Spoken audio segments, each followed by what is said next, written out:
Students, we are going to revise Unit 4 of Science.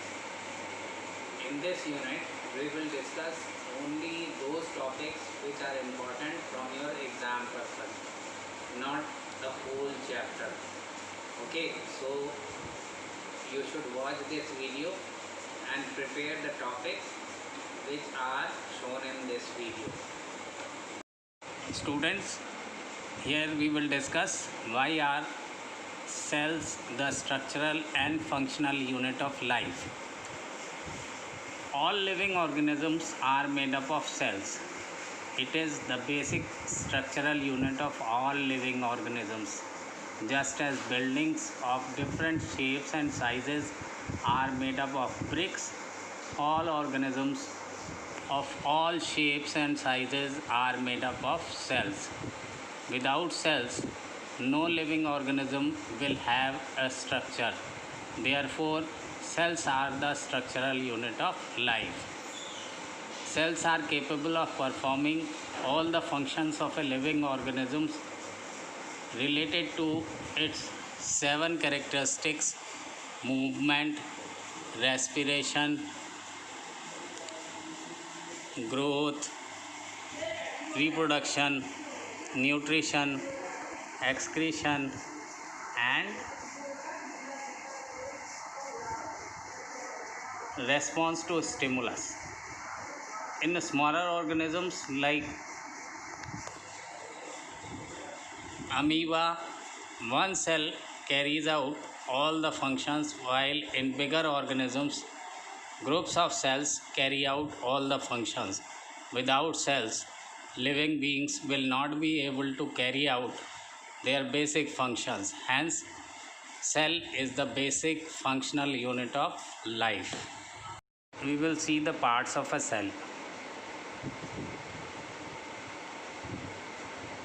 Organisms are made up of different type of cells. For example, animals are made up of animal cells and plants are made up of plant cells.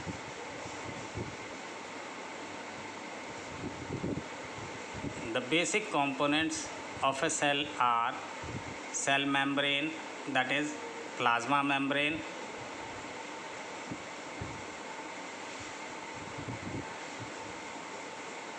next part is cytoplasm. Here in the diagram you can see the cell membrane and the cytoplasm. Next part of the cell is nucleus.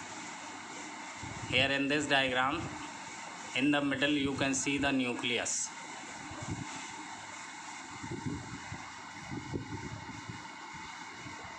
Plant cells have an additional layer outside the cell membrane called the cell wall. A cell can be compared to a factory.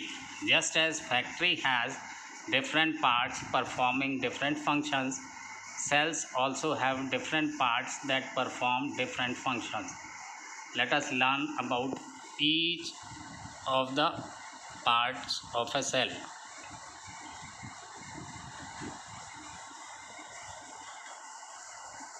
First one is plasma membrane, which is like a gate. Just like the gate monitors everything going in and out of the factory, the plasma membrane monitors everything going in and out of the cell.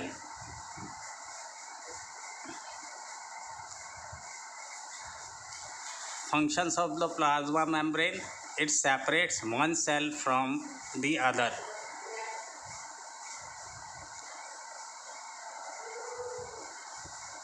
Next is the plasma membrane separates the contents of the cells from the external medium surrounding it.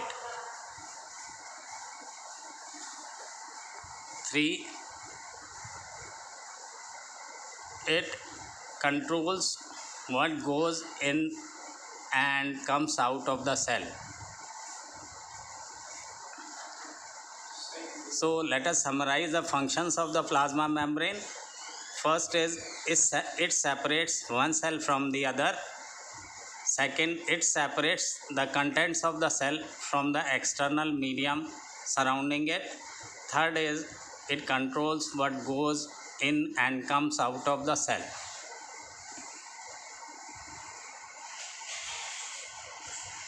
Second component of the cell is cytoplasm. Here you can see the cytoplasm in this diagram.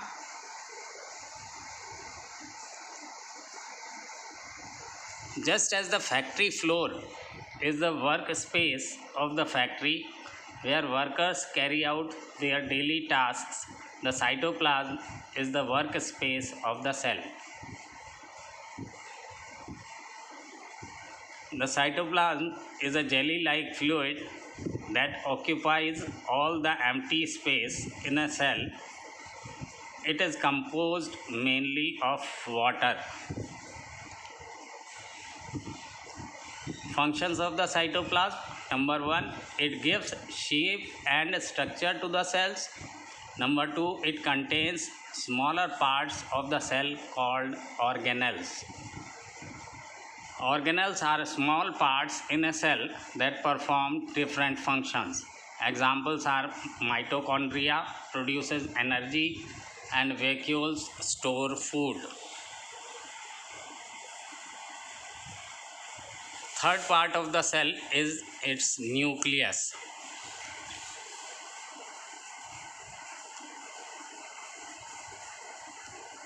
Just like the boss takes all the decisions of the factory, the nucleus makes all the decisions of the cell.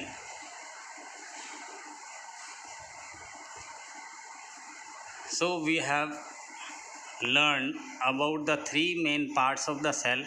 Let us learn about the cell wall found in plant cells. Just like the fence is the outermost layer of extra security and structure in some factories, the cell wall is the outermost layer providing additional protection and support to some cells. It is an additional layer found in plant cells, algae, fungi, and some bacteria. Here you can see the cell wall in the cell. Functions of the cell wall: it provides additional protection against the external environmental factors like high winds and change in temperature since plants cannot move. It also provides structure and support to the cells. For example, plants do not have bones or a skeletal system, yet they manage to remain upright because of this rigid outer layer.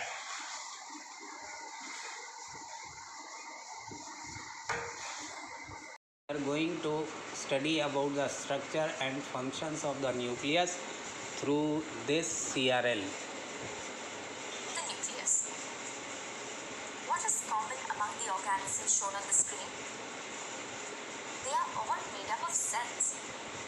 They could be made up of a single cell or millions of cells. Most cells have a few features in common. They have a cell membrane, which is a flexible wall with pores. The membrane separates one cell from another. It gives the cell its shape and controls the movement of materials in and out of the cell. For example, it allows nutrients to pass in and waste materials to pass out. In addition to the cell membrane, plant cells also have a cell wall which surrounds the cell membrane. The cell is filled with a jelly-like substance called the cytoplasm. Different parts of the cell, called organelles, float in the cytoplasm. The largest organelle is the nucleus. It is the control center of the cell. If we compare the human body to a cell, the nucleus will be the brain. Just like the brain tells different body parts what to do, the nucleus tells the different organelles of the cell what to do and how to do it. Just like the cell, the nucleus is also surrounded by a nuclear membrane. This is a double membrane with pores called nuclear pores. These pores control what enters and exits the nucleus. The nuclear membrane separates the nucleus from the cytoplasm. The nucleus also has a ball-like structure called the nucleolus, which plays a role in making proteins and transporting them. The nucleus also has thread-like structures known as chromosomes. Chromosomes carry genes. Genes are the units that carry information about the characteristics that are passed on from the parent cells to the cells of the offspring. This is known as genetic or heredity information. Chromosomes are considered to be the genetic material of the cell. When you see a newborn baby, you are able to notice a few things about the baby's appearance that it has in common with its mother, and a few others that are in common with its father. This is because the baby gets its genes from its parents. So, we learnt about the cell and the nucleus present in the cell. These types of cells are known as eukaryotic cells. Eu means new and karyon means nucleus. Animals, plants and fungi all have eukaryotic cells. That is, cells that have a well-defined nucleus with the genetic material inside it. Organisms such as bacteria and blue green algae are made up of cells that are much smaller than eukaryotic cells. These cells have genetic material that just floats in their cytoplasm. It is not inside a nucleus or enclosed by a nuclear membrane. Their cells are known as prokaryotic cells. Pro means primitive or old, and karyon means nucleus. Let us summarize. So today, we learnt about the nucleus. It is the largest organelle of the cell and has different parts: the nuclear membrane, nuclear pores, the nucleolus, and chromosomes. We also learned that cells with a well-defined nucleus are called eukaryotic cells. Organisms that have eukaryotic cells are called eukaryotes. Cells in which the genetic material floats in the cytoplasm are called prokaryotic cells. Organisms that have prokaryotic cells are called prokaryotes. Students, we will study about the plant cells.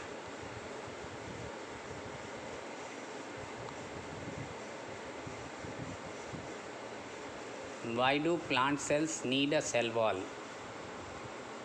Answer is, plants cannot move from one place to another, hence they need protection against harsh external conditions. The cell wall protects plants against conditions such as high temperature and strong winds.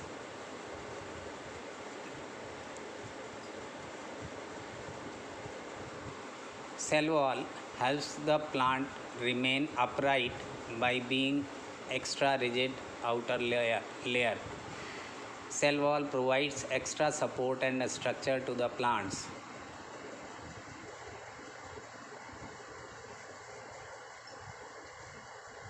Here in this diagram, you can see that there are disc-like structures called plastids present in the cytoplasm of the plant cell. These are absent in animal cell. Structure of the plastids. Plastids are disc-like structures.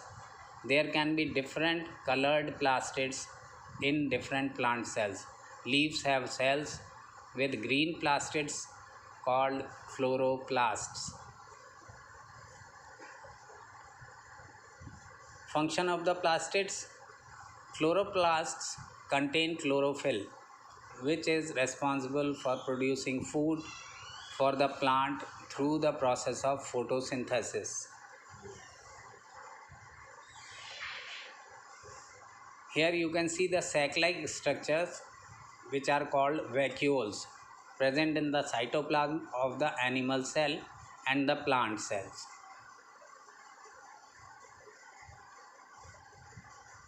Structure of vacuoles.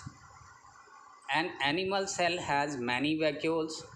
The vacuoles are small in size in animal cells, while in plant cells, usually plant cell has one large vacuole. The vacuole is large in size in plant cell.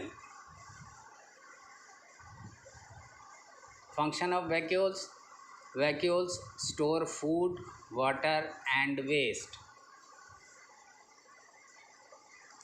In plant cells, the big vacuoles also provide additional structural support to maintain the pressure and structure of the cell. For example, in the absence of structural support from big vacuoles, plants may have wilted bodies.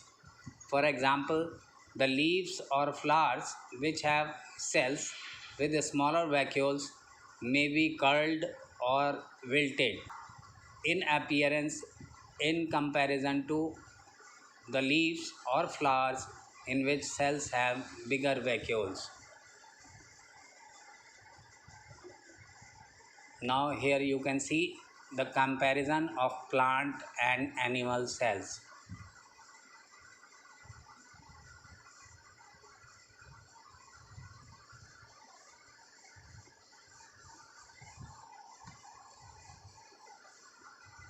Students, here we can see the examples of unicellular organisms. Here is amoeba and here we have paramecium. Multicellular organisms. Multi means many, cellular means cell. Multicellular organisms means organisms made up of many cells.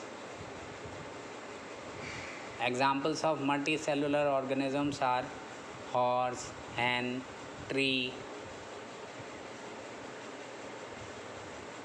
So what we have learnt, all living organisms are made up of cells. An organism may be made up of one cell or billions of cells. Unicellular organisms which are made up of one cell are called unicellular organisms. For example, amoeba and paramecium. Multicellular organisms which are made up of many cells are called multicellular organisms. For examples, ants, hens and plants. Now we will study about the multicellular and unicellular organisms. Of life. So, in a unicellular organism, which is made up of only one cell, the different parts in the cell, called organelles, perform all the functions of life. Multicellular organisms are made up of trillions of cells. How do you think these cells perform the different functions of life? In multicellular organisms, different functions of life are performed by different organ systems. Human beings have various organ systems, such as the respiratory system for respiration, the digestive system for digestion, the excretory system for excretion, and so on. These organ systems are made up of different organs. For example, the digestive system is made up of the mouth, the esophagus, the small intestine, the large intestine, and the anus. Each of these organs is further made up of tissues. Tissues are a group of similar cells which perform the same function.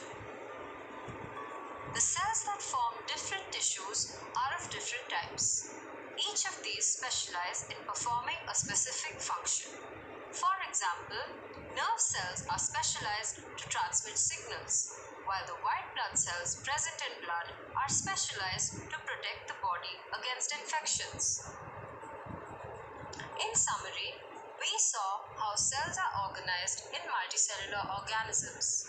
A group of similar cells work together to form tissues. Tissues perform a specific task. Multiple tissues combine to form organs, which can then individually perform a specific function. Different organs then work together as a part of an organ system to perform a specific function. For example, the mouth, stomach, and intestines work together to digest food, in the digestive system. Finally, all the organ systems together make up the multicellular organism. We have learned that while a single cell performs all the basic functions of life in unicellular organisms, in multicellular organisms, organs and organ systems perform different functions. Now we will learn about the process of reproduction.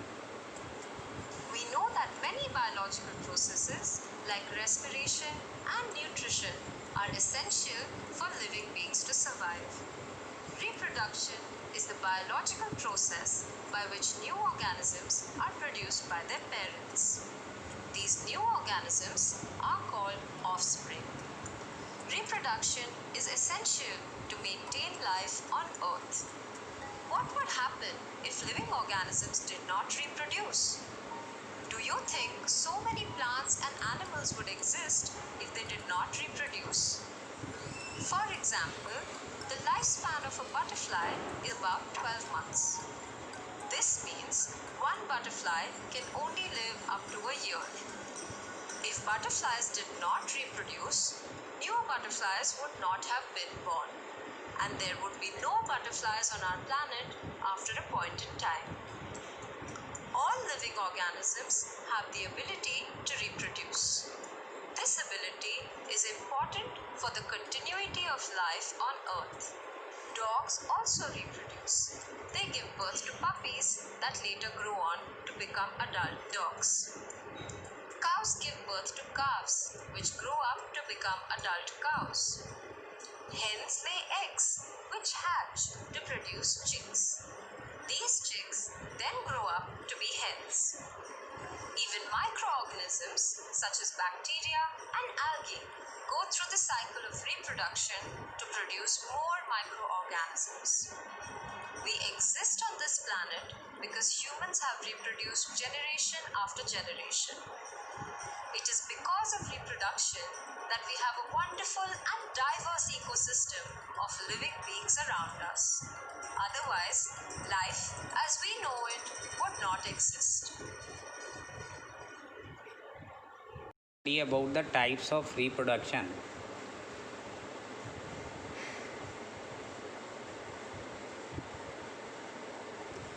If you cut and bury a stem of a rose plant in soil, will it grow into another plant? Answer is yes. The stem will grow into another rose plant through the process known as vegetative propagation.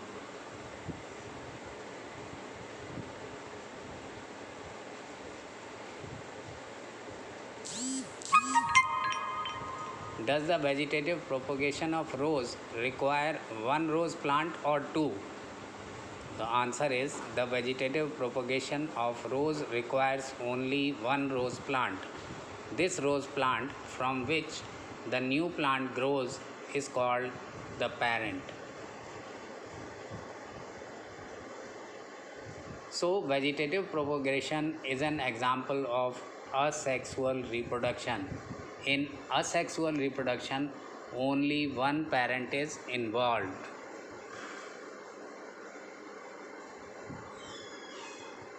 Here, the new rose plant is known as the offspring.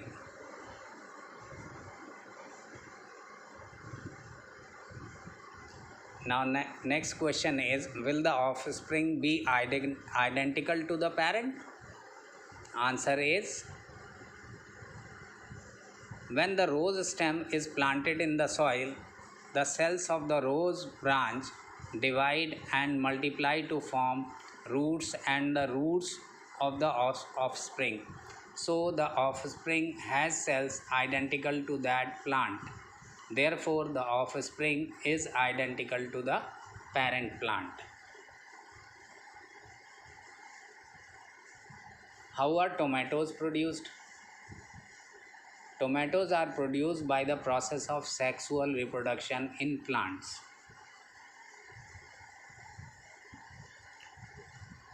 Pollen grains from the stamen, which is male reproductive part of one plant, are transferred to the pistil, that is female reproductive part of another plant through an agent such as an insect.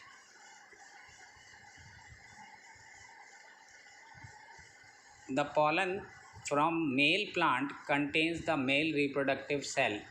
It is transferred to the ovary of the female plant through the stigma and the style, where it meets the female reproductive cell or the female gamete.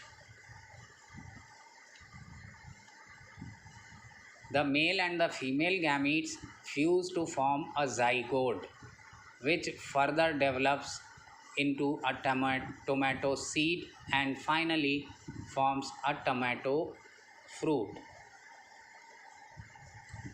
The seeds of the tomato are used to produce more tomato plants.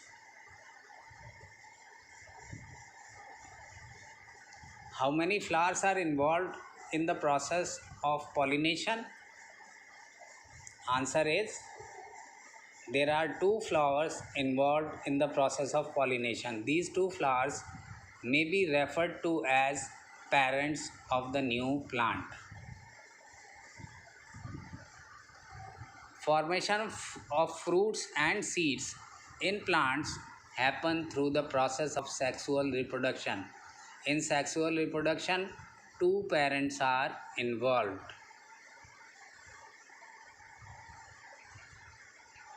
Now the question is, will the new tomato plant be exactly like its parents? Let us see the answer. Since the zygote is formed from the fusion of a male and a female gamete, it will be similar to both the parents. It will not be completely identical to any one of the parent.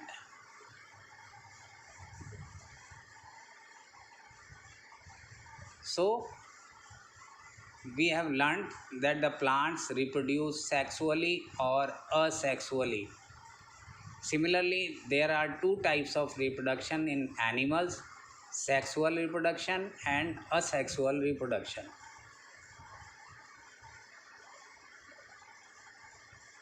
Let us compare. In sexual reproduction, it requires two parents. Asexual reproduction requires a single parent. Sexual reproduction, the offspring is completely identical to the parent. In asexual reproduction, the offspring is similar to both the parents but not completely identical to either of them. In sexual reproduction, seen in a large number of organisms, examples are cats, monkeys, etc. And the sexual reproduction is seen in a fewer number of smaller organisms, examples are hydra, amoeba, etc.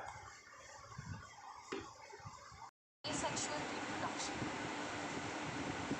Seema was reading about Hydra and amoeba. She became curious and went to her father's lab to study the sample of water that her father had collected from a nearby pond to observe Hydra and amoeba. She prepared a slide to examine them under a microscope. She saw one Hydra and two amoeba under the microscope. After 2 days, when she examined again, she found many Hydra and amoeba. Seema is confused about how they increased in number. Do you know why the number of amoeba and Hydra increased? Let's find out. We have already learned that a few plants like potatoes and roses reproduce asexually. Similarly, there are smaller animals and microorganisms that can reproduce asexually. In asexual reproduction, organisms do not need two parents to reproduce. A single parent can produce an offspring. There are two types of asexual reproduction: budding and binary fission. Now, let's understand both of these processes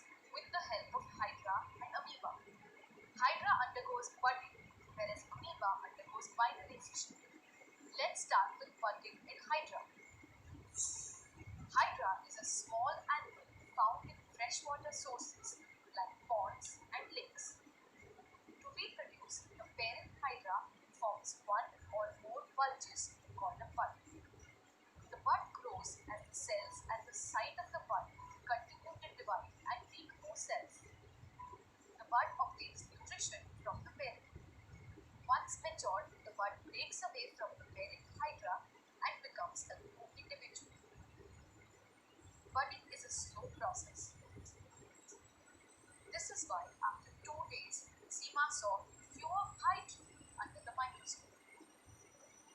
The hydra are identical to the parent hydra, which means they are just copies of the parent hydra and they have the same genetic information as the parent hydra.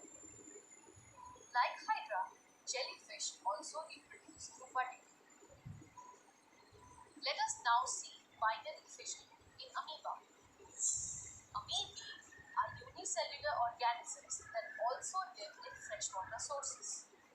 To reproduce by binary fission, first the nucleus of an amoeba divides into two nuclei.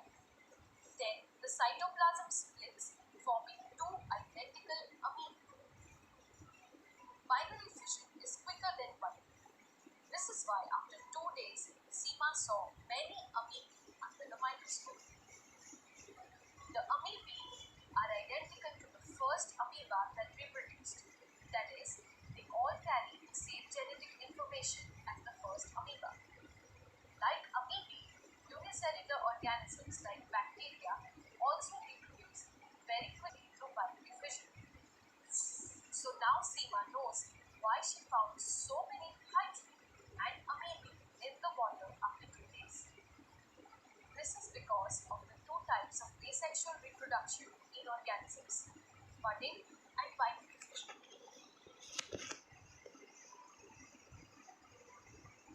Now we will learn about the sexual reproduction. In sexual reproduction, an offspring is produced from two parents, a male and a female.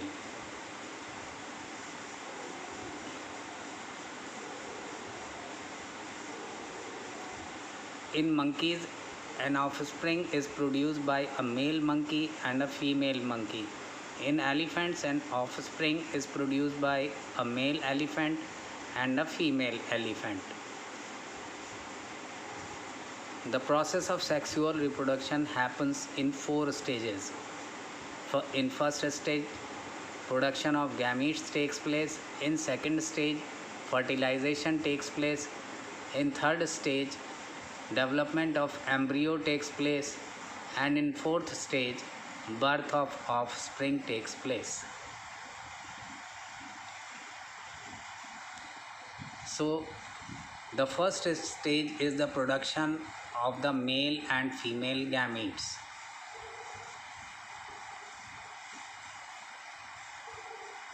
Gametes are the reproductive cells of an organism. They are produced in the reproductive organs. Here you can see the reproductive organs of male and female of the humans. The male gametes is the reproductive cell produced by the male parent. It is known as a sperm. The female gamete is the reproductive cell produced by the female parent. It is known as ovum. Its plural is ova.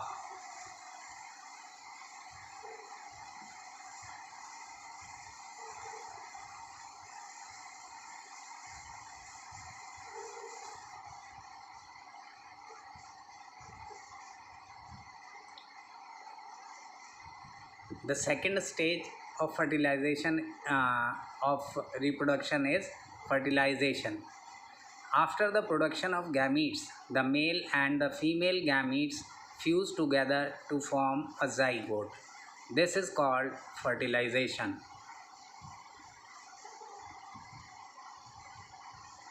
Here you can see in this diagram, the sperm approaches the ovum. In the second diagram, the sperm penetrates the ovum. In the third diagram, the sperm fertilizes the ovum to form the zygote. The zygote is also a single cell. It is the zygote that develops to form the offspring.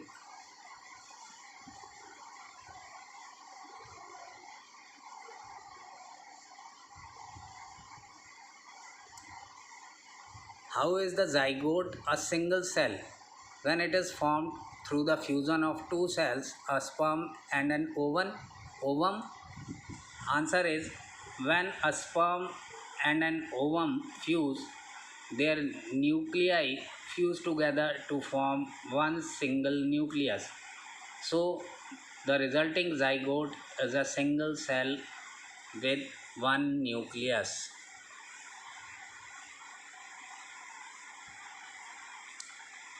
An offspring produced through sexual reproduction inherits some characteristics from the mother and some from the father. Why is it so? The answer says during fertilization, the nuclei of the male and the female parent fuse together. The zygote thus formed contains genetic information from both the parents. This zygote develops into the offspring that inherits some characteristics of the mother and some from the father. Here is the summary.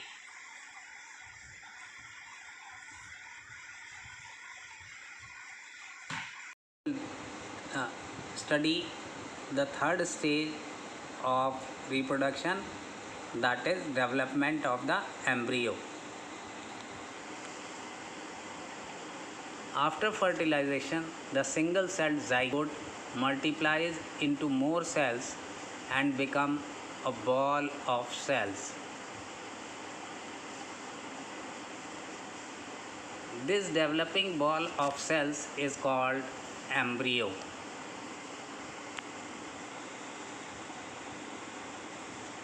The embryo develops completely before the offspring is born. In mammals such as humans, an embryo develops to form a fetus, and the baby is born when the development of the fetus is complete. The development of an embryo can happen in two ways: inside the body of the parent, mostly in females, or outside the body of the parent.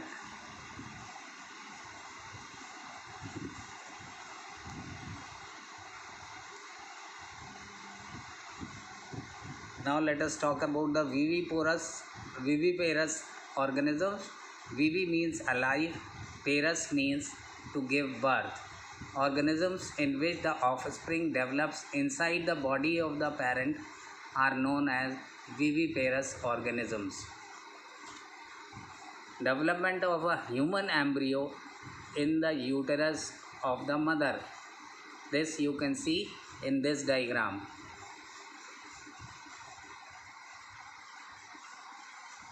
Viviparous organisms give birth to their offspring. Examples of viviparous organisms are cats, monkeys, and dogs.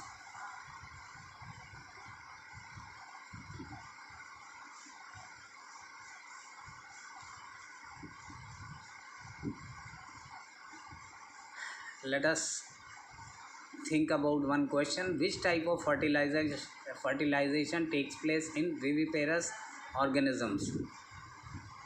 Answer is internal fertilization takes place in viviparous organisms. The gametes fuse and form the zygote, which further develops into an embryo inside the body of an organism.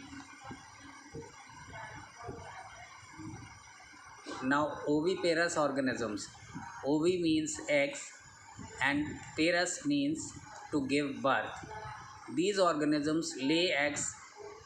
The offspring develops in an egg outside the body of the parent. Example is a chick develops in an egg outside the body of the hen. These organisms can lay fertilized or unfertilized eggs outside their bodies. The fertilized eggs hatch to produce the offspring.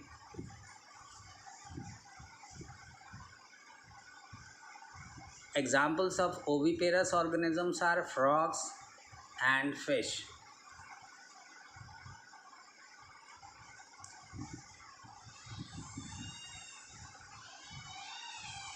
Which type of fertilization takes place in the following oviparous organisms? First one is hen. In hen, internal fertilization takes place, that is, gametes fuse inside the body of the hen. In the frog, external fertilization takes place and gametes fuse in water outside the body of the frog.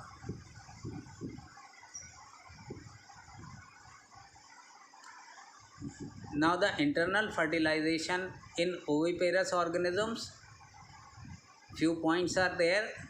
First one is the egg is fertilized by the sperm inside the body of the organism. The fertilized egg is laid outside the body of the parent where it develops further. Examples are hens, butterflies and lizards. External fertilization in oviparous organisms. The unfertilized eggs are laid outside where they are fertilized by the sperms. The zygote then develops externally. Examples are frog, salmon and other aquatic organisms.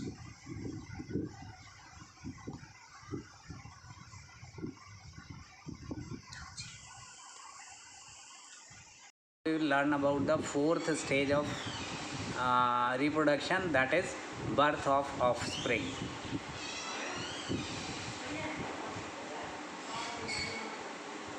Here you can see the different stages of sexual reproduction.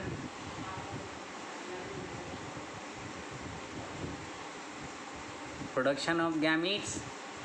Second stage is fertilization. Third stage is development of the embryo. And the fourth stage is the birth of the offspring. Once the development of the embryo is complete, the offspring is born or hatched depending on whether the organism is oviparous or viviparous. Viviparous organism, embryo develops inside the body of the parent. Mother gives birth to the offspring.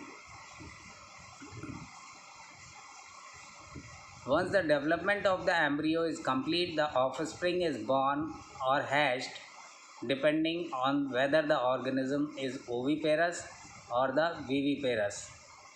In oviparous organisms, mother lays eggs and the embryo develops in the egg outside the body of the parent, and the egg hatches and the offspring is born.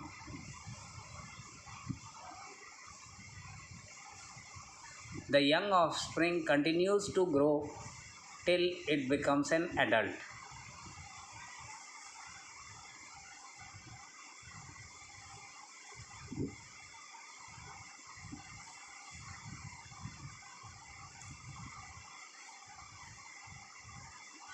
Now think, in which of the following pictures does the offspring not resemble its parents?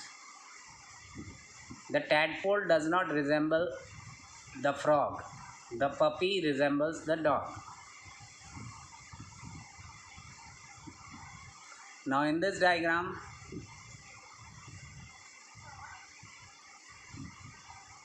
a hen and a chick resemble with each other, but a silk moth and a caterpillar do not resemble with each other.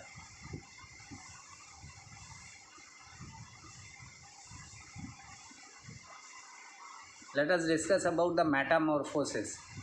In some organisms, the offspring looks very different from the parent when it is born or hatched. For example, frogs, silkworms and butterflies look very different in their larval forms.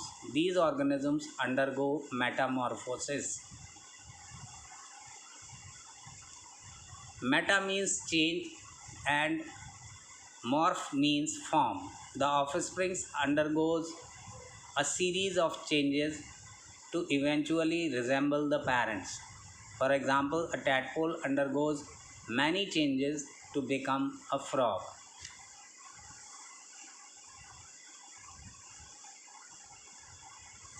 So let us discuss the life cycle of a frog.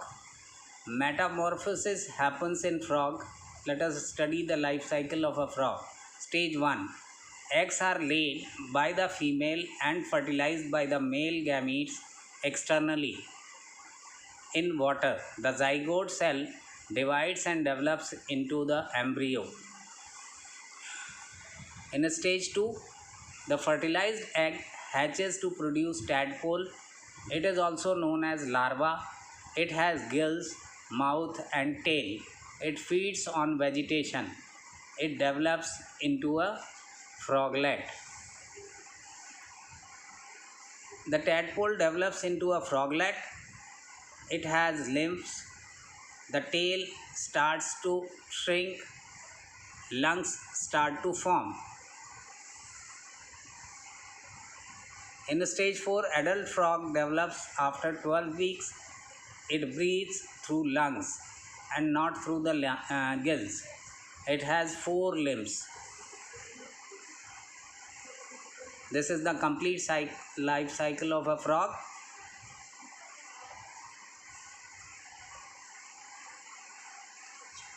Here is the summary.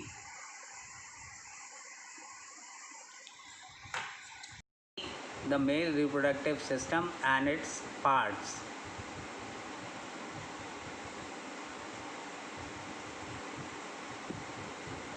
There are 2 testes.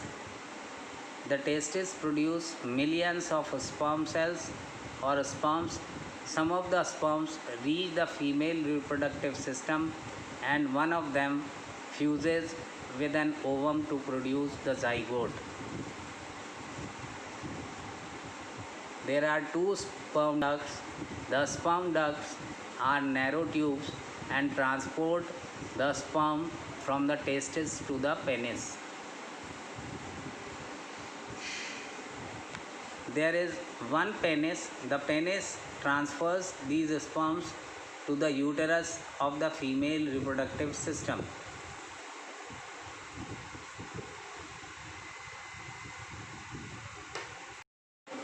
Study about the female reproductive system.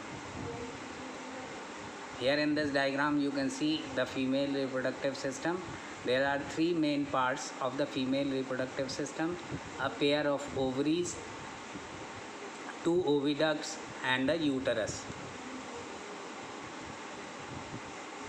There are 2 ovaries. The ovaries produce the ova. One of the ovaries produce 1 ovum every month. There are 2 oviducts. One of the oviducts receives an ovum once a month from one of the ovaries. There are 2 oviducts. The sperm meets the ovum in the oviduct. There are 2 oviducts. The fertilization resulting in the formation of the zygote takes place in the oviduct. There is 1 uterus. After fertilization, the developing zygote moves towards the uterus. The development of the embryo into a fetus takes place inside the uterus.